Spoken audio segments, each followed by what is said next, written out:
Assalamualaikum warahmatullahi wabarakatuh. Selamat pagi teman-teman kerjasama. Apa kabarnya hari ini? Semoga ATT sehat selalu ya. Hari ini kita akan belajar PAI, melanjutkan materi yang sebelumnya sudah Bu Guru sampaikan. Ya, gimana ATT, sudah siap belajar? Sip, semangat ya. Meskipun kemarin kita sudah libur ya, sudah berlibur beberapa hari, jadi hari ini harus semangat kembali belajarnya. Sebelumnya ATT boleh mempersiapkan buku pendamping belajar PAI dan buku tulis alat tulisnya. Ya, boleh dipersiapkan terlebih dahulu. Ya, bagaimana, sudah siap? Kalau begitu, mari kita berdoa sebelum belajar. Bismillahirrahmanirrahim. Raditu billahi rabba wa bil islami dina wa bi muhammadin nabiyya wa rasula. Rabbi zidni ilma warzuqni fahma. Ya Allah, tambahkanlah aku ilmu dan pemahaman. Cerdaskanlah otakku dan baikkanlah hatiku. Amin. Assalamualaikum warahmatullahi wabarakatuh. Kerjasama semakin mudah, ringan, dan cepat. Siap-siap, oke. Ya, AATT boleh membuka buku paket PAI-nya di halaman 79 ya.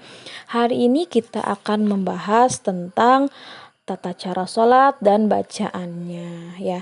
Dan teteh pasti sudah tahu sholat itu apa, terus bacaannya bagaimana ya. Nah, di sini Bu Guru akan sedikit membahas nama-nama sholat dan waktu sholat fardu. Karena sholat itu ada dua macam, ada sholat yang disebut sholat fardu, ada juga yang disebut dengan sholat sunat. Kalau sholat fardu itu sholat yang wajib kita kerjakan sehari 5 waktu ya. Kalau itu wajib, tidak boleh terlewat. Nah, ada juga sholat yang bisa kita kerjakan selain sholat fardu, disebutnya sholat sunnah. Ada sholat duha, ada sholat sunnah rawatib, ada sholat sunnah tahajud ya. Nah, sholat fardu itu wajib kita laksanakan. Kalau misalkan tidak dikerjakan, artinya bagaimana? Akan berdosa. Ya, nah jadi dari sekarang AATT boleh membiasakan sholat 5 waktunya dikerjakan. Meskipun kesiangan, meskipun telat waktunya, tidak apa-apa ya. Tapi kita usahakan untuk selalu mengerjakan, kita istiqomahkan ya. Nah, sholat fardu ya, sholat yang sehari semalam kita kerjakan itu ada berapa waktu? 5 waktu. Yang pertama sholat subuh. Sholat subuh berapa rakaat? Betul, sholat subuh itu 2 rakaat. Waktunya dimulai dari terbit fajar sampai terbit matahari, sekitar pukul 4:15 sampai jam 5:30 itu pagi ya.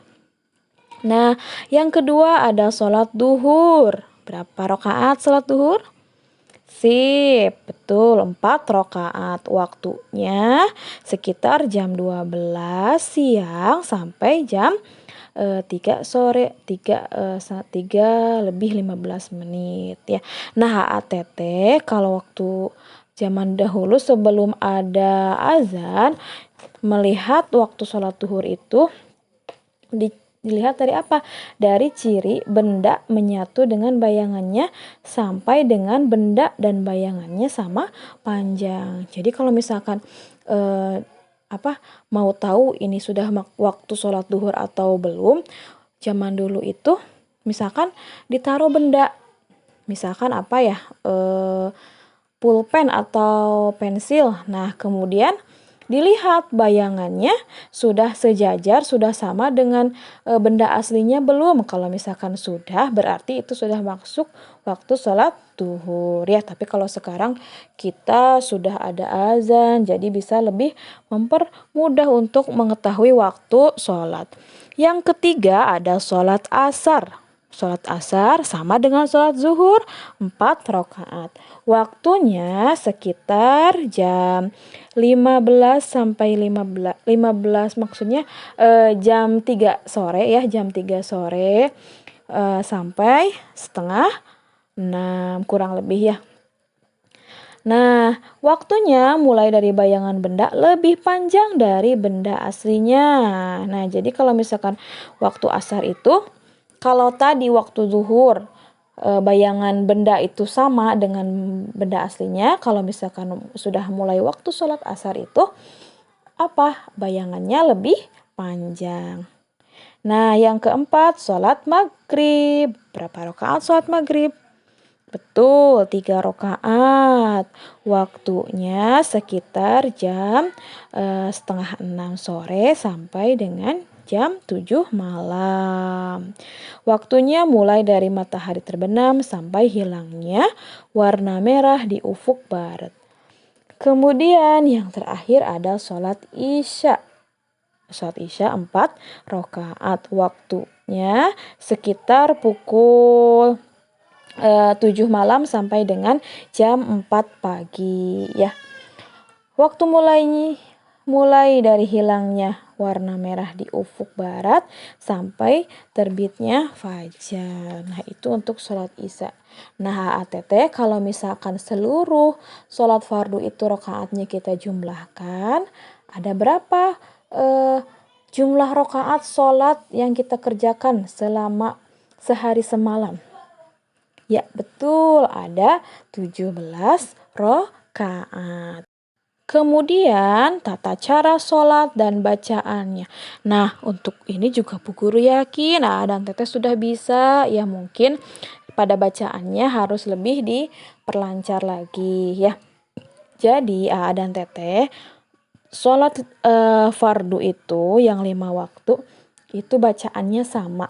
Ya, hanya yang membedakan itu di niatnya dan jumlah rakaatnya. Tapi pada dasarnya apa yang dibaca pada ruku, sujud itu semuanya sama ya. Nah, tata cara sholat yang pertama kita harus berdiri tegak bagi yang mampu ya. Kecuali kalau misalkan yang sakit, yang betul-betul tidak bisa berdiri, boleh ya. Boleh ada keringanan dari Allah. Sholatnya bisa sambil duduk. Aduh Bu Guru ternyata sambil duduk juga tidak bisa. Boleh sambil berbaring. Ternyata berbaring juga tidak bisa. Boleh sambil terlentang ya. Nah, jadi saking pentingnya sholat itu dalam keadaan apapun kita harus ya wajib melaksanakan sholat fardu ya. Jadi kalau misalkan udah aku mah sakit tidak ada alasan, boleh sambil duduk. Kalau nggak bisa sambil duduk boleh sambil terlentang ya, asal kita tetap mengerjakan. Nah, coba kita bacakan salah satu niat sholat fardu ya. Kita bacakan niat sholat zuhur saja. Siap. Usolli fardhu duhri arba'a raka'atim mustaqbilal kiblati adaan lillahi ta'ala. Allahu Akbar. Nah, itu kalau misalkan dan Teteh sholat sendirian. Tapi kalau misalkan Teteh menjadi imam, nah harus ditambahkan setelah kata adaan ditambahkan kata adaan imaman lillahi ta'ala ya. Itu kalau menjadi imam. Imam itu pemimpin sholat yang berada di depan. Kemudian kalau Teteh berjamaah tapi menjadi makmum yang berada di belakang imam, maka bacaannya ditambahkan setelah kata adaan jadi adaan makmuman lillahi ta'ala. Allahu Akbar. Akbar. Nah, dalam menyebutkan niat, dan Teteh harus jelas sholatnya, sholat apa, fardu atau sunnah. Kalau sholat fardunya sholat fardu apa, maghrib, isya, subuh atau apa ya. Terus rokaatnya harus jelas ya. Dan tidak lupa terakhir mengucapkan kata lillahi ta'ala. Nah, pada setiap sholat hampir sama ya. Hanya yang membedakan nama sholatnya, terus rokaatnya. Dan tadi kalau misalkan menjadi makmum ditambahkan kata makmuman. Kalau menjadi imam, imaman. Nah, setelah niat, oh iya, nah dalam niat ini dan Teteh juga harus tahu.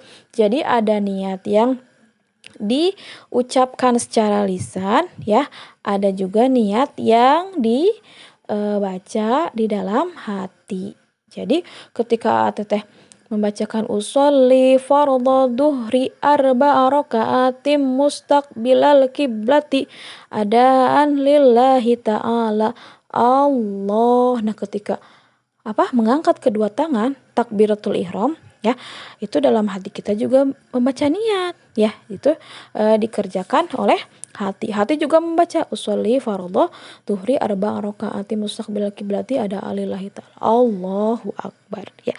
Setelah membaca niat, kita melakukan gerakan sholat yang kedua, yaitu takbiratul ihram. Bacaannya bagaimana? Allahu akbar.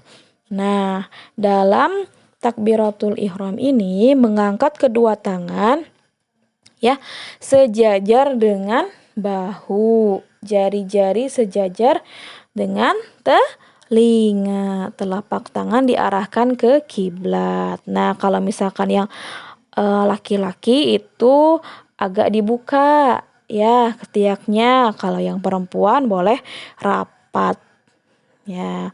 Kemudian setelah mengucapkan Allahu Akbar, tangan bersedekap ya. Tangannya boleh disimpan di tangan kiri menutup pergelangan tangan kanan, disimpan di tengah-tengah pusar. Bu Guru, saya pernah melihat ada yang menyimpannya di dada, misalkan tidak apa-apa, yaitu bagian dari perbedaan. Tapi tidak apa-apa itu memang ada yang seperti itu. Dan Teteh biasanya kita kan sholatnya kalau misalkan sedang sudah takbiratul ihram, tangannya berada di tengah-tengah pusar ya. Nah, setelah itu membaca doa iftitah. Allahu akbar kabira walhamdulillahi katsira wa subhanallahi bukratan wa asila. Wajjahtu wajhiya lilladzi fataras samawati wal arda hanifan musliman wa ma ana minal musyrikin. Inna salati wa nusuki wa mahyaya wa mamati lillahi rabbil alamin. La syarika lahu wa bidzalika umirtu wa ana minal muslimin. Nah, itu adalah doa iftitah. Nah, ada juga doa iftitah yang lain. Biasanya Teteh mungkin sudah memakai yang ini ya kalau lagi di sekolah. Allahumma ba'id baini wa baina khotoyaya kama ba'adta bainal masyriqi wal maghrib. Allahumma naqqini min khotoyaya kama yunaqqas thawbul abyadu minad danas. Allahumma gsilni min khotoyaya bisalji wal ma'i wal barad. Nah, ya itu juga bisa, tidak apa-apa ya mau menggunakan yang tadi boleh, yang Allahumma ba'id baini juga tidak apa-apa. Setelah membaca doa iftitah, dilanjutkan membaca surah Al-Fatihah ya, yang diawali dengan A'udzu billahi minasyaitonir rajim. Bismillahirrahmanirrahim. Alhamdulillahi rabbil alamin. Ar-Rahmanir Rahim. Maliki yaumiddin. Iyyaka na'budu wa iyyaka nasta'in. Ihdinas siratal mustaqim. Siratal ladzina an'amta 'alaihim ghairil maghdubi 'alaihim waladdallin. Amin. Nah, setelah itu Aa dan Teteh membaca salah satu surah atau ayat Al-Quran. Nah ya, boleh membaca surah apa saja.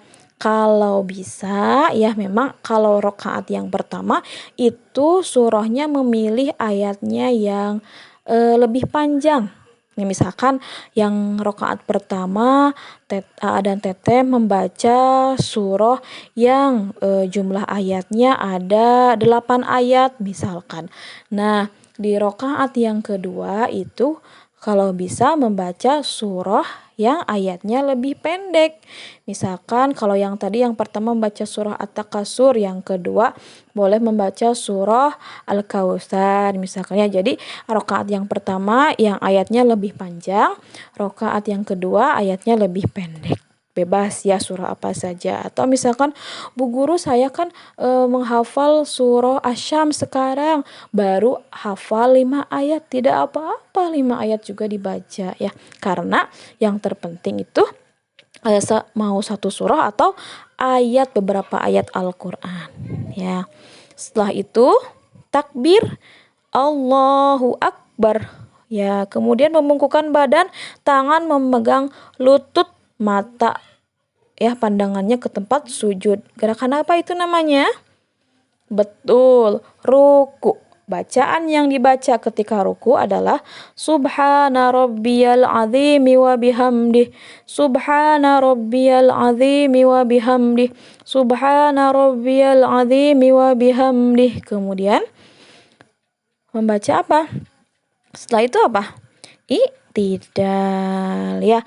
Nah, selain Subhana rabbiyal azimi wa bihamdih, teman-teman juga bisa membaca Subhanaka Allahumma Rabbana wa bihamdika Allahumma ghafirli. Nah, setelah itu i'tidal. I'tidal itu apa? Bangun dari ruku, berdiri tegak, dan tangan diletakkan di samping ya, di dekat telinga. Membaca apa? Sami'allahu liman hamidah.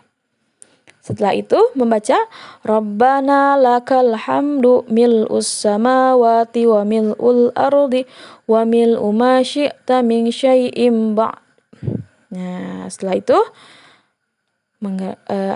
takbir dan sujud Allahu Akbar. Nah, ketika sujud ya, dipastikan di dahi atau keningnya itu tidak ada benda yang menghalangi. Jadi kalau misalkan pakai peci ya, pecinya tidak boleh terlalu depan, terlalu menghalangi kening. Boleh ke ataskan dulu ya. Rambutnya juga boleh dirapikan. Terus yang perempuan mukenanya tidak boleh terlalu depan ya, harus pastikan kening itu menempel ke tempat sujud. Kening, hidung, kedua telapak tangan, kedua lutut kanan kiri, dan pangkal jari-jari kanan dan kiri itu harus menyentuh ke lantai ya. Sambil membaca apa? Subhana rabbiyal a'la wa bihamdih sebanyak 3 kali. Atau bisa juga membaca Subhanaka Allahumma Rabbana wa bihamdika Allahumma ghafirli. Nah, setelah itu takbir ya, Allahu Akbar. Duduk di antara 2 sujud. Rabbighfirli, sambil membaca Rabbighfirli warhamni wajburni warfa'ni warzuqni wahdini wa'afini wa'fu anni ya. Atau boleh membaca juga Allahumma gfirli warhamni wajburni wahdini warzukni ya. Teteh boleh memilih mau yang mana. Tapi kalau kita biasanya yang Rabbi gfirli warhamni ya. Ya, setelah itu sujud kembali ya, karena sujudnya 2 kali sama yang dibaca seperti tadi Rabbi gfirli warhamni yang itu, atau Allahumma gfirli warhamni wajburni wahdini warzukni. Nah, berarti kalau sudah sampai sana bagaimana? Selesai rakaat yang pertama.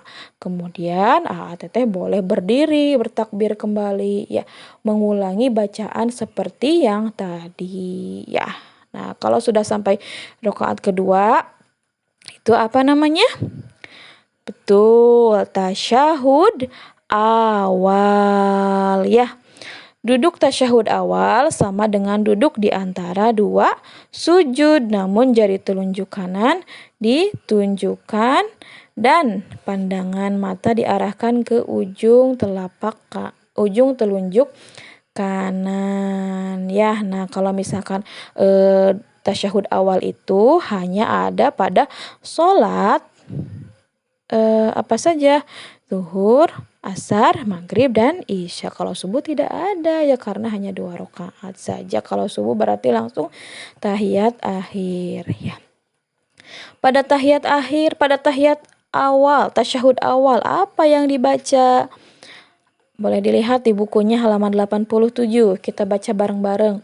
At-tahiyyatul mubarakatus shalawatut thayyibatu lillah.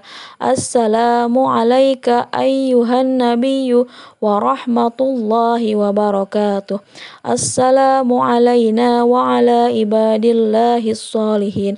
Ashhadu an la ilaha illallah wa ashhadu anna sayyidina Muhammadar Rasulullah.